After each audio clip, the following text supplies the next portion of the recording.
Thus he deceived the nymph and many more, sprung from the mountains or the sparkling waves, and thus he slighted many an amorous youth. And therefore someone whom he once despised, lifting his hands to heaven, implored the gods, if he should love, deny him what he loves.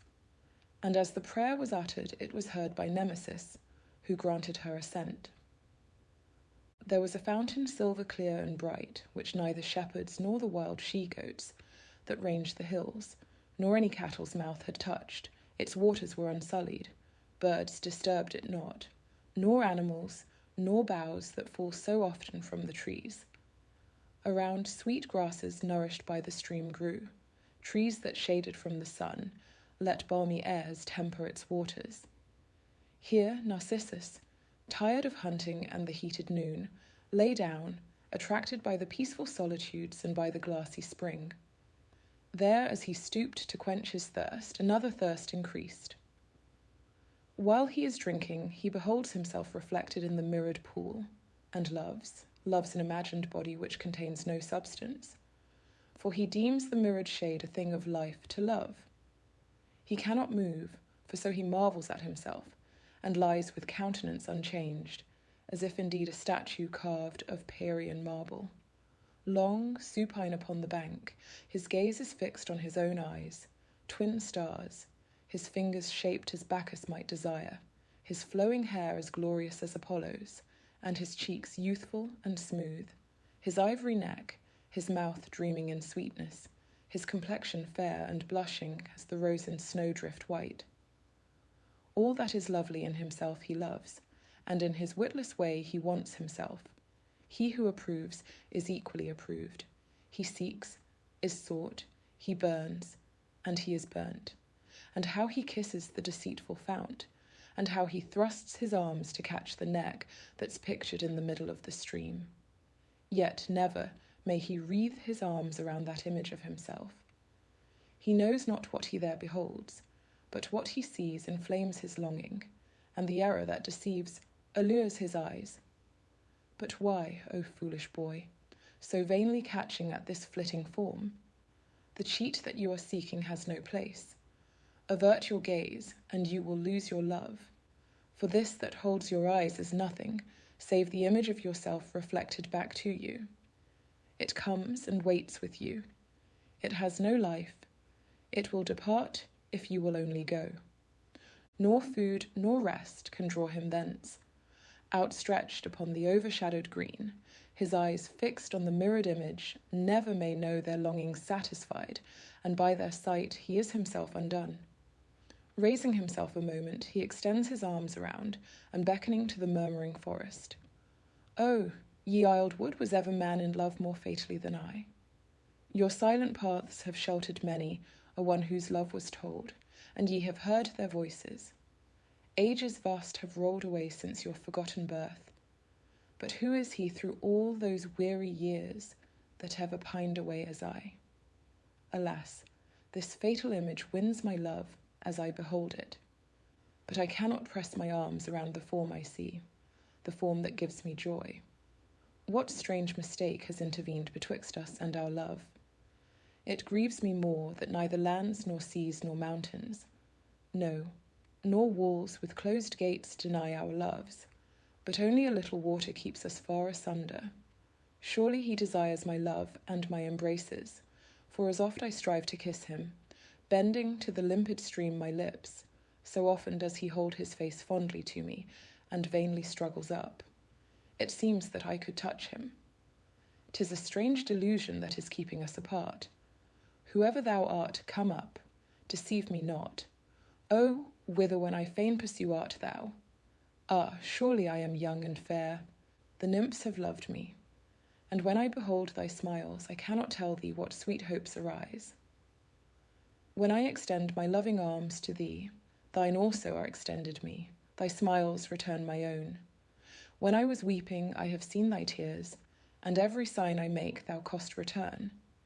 And often thy sweet lips have seemed to move, that, peradventure words which I have never heard, thou hast returned. No more my shade deceives me, I perceive 'tis I in thee, I love myself. The flame arises in my breast and burns my heart. What shall I do? Shall I at once implore, or should I linger till my love is sought? What is it I implore? The thing that I desire is mine. Abundance makes me poor. Oh, I am tortured by a strange desire unknown to me before, for I would fain put off this mortal form, which only means I wish the object of my love away.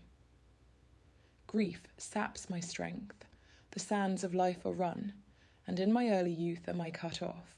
But death is not my bane, it ends my woe. I would not death for this that is my love, as two united in a single soul would die as one. He spoke, and crazed with love, returned to view the same face in the pool. And as he grieved, his tears disturbed the stream, and ripples on the surface, glassy clear, defaced his mirrored form. And thus the youth, when he beheld that lovely shadow go, "Ah, whither cost thou fly? Oh, I entreat thee, leave me not. Alas, thou cruel boy, thus to forsake thy lover. Stay with me that I may see thy lovely form, for though I may not touch thee, I shall feed my eyes and soothe my wretched pains." And while he spoke, he rent his garment from the upper edge, and beating on his naked breast, all white as marble, every stroke produced a tint as lovely as the apple streaked with red, or as the glowing grape when purple bloom touches the ripening clusters. When, as glass again, the rippling waters smoothed, and when such beauty in the stream the youth observed, no more could he endure. As in the flame the yellow wax, or as the hoarfrost melts in early morning, 'neath the genial sun, so did he pine away, by love consumed, and slowly wasted by a hidden flame.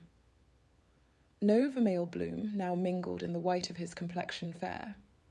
No strength has he, no vigour, nor the comeliness that wrought for love so long. Alas, that handsome form by Echo fondly loved may please no more. But when she saw him in his hapless plight, though angry at his scorn, she only grieved. As often as the love-law boy complained, "Alas, alas!" her echoing voice returned, and as he struck his hands against his arms, she ever answered with her echoing sounds. And as he gazed upon the mirrored pool, he said at last, "Ah, youth beloved in vain." In vain, in vain. The spot returned his words, and when he breathed a sad farewell. "Farewell," sighed Echo too. He laid his wearied head and rested on the verdant grass, and those bright eyes, which had so loved to gaze, entranced on their own master's beauty, sad night closed. And now, although among the nether shades his sad sprite roams, he ever loves to gaze on his reflection in the Stygian wave. His Naiad sisters mourned, and having clipped their shining tresses, laid them on his corpse, and all the Dryads mourned, and Echo made lament anew. And these would have upraised his funeral pyre, and waved the flaming torch, and made his bier, but as they turned their eyes where he had been, alas, he was not there. And in his body's place a sweet flower grew, golden and white, the white around the gold. Narcissus' fate, when known throughout the land and cities of Achaia, added fame deserved, to blind Tiresias, mighty seer. Yet Pentheus, bold despiser of the gods, son of Echion, scoffed at all his praise, and, soul of man deriding the great seer, upbraided him his hapless loss of sight. And shaking his white temples, hoar with age, Tiresias of Pentheus prophesied, "O glad the day to thee, if, light denied, thine eyes, most fortunate, should not behold the Bacchanalian rites. The day will come, and soon the light will dawn, when Bacchus, born of Semele, shall make his advent known. All hail the new god Bacchus. Either thou must build a temple to this deity, or shalt be torn asunder. Thy remains, throughout the forest scattered, will pollute the wood with sanguinary streams, and thy lifeblood bespatter with corrupting blots thy frenzied mother and her sisters twain. And all shall come to pass, as I have told, because thou wilt not honour the new god, and thou shalt wail and marvel at the sight of blind Tiresias, though veiled in night. And as he spoke, lo, Pentheus drove the seer, but all his words prophetic were fulfilled, and confirmation followed in his steps.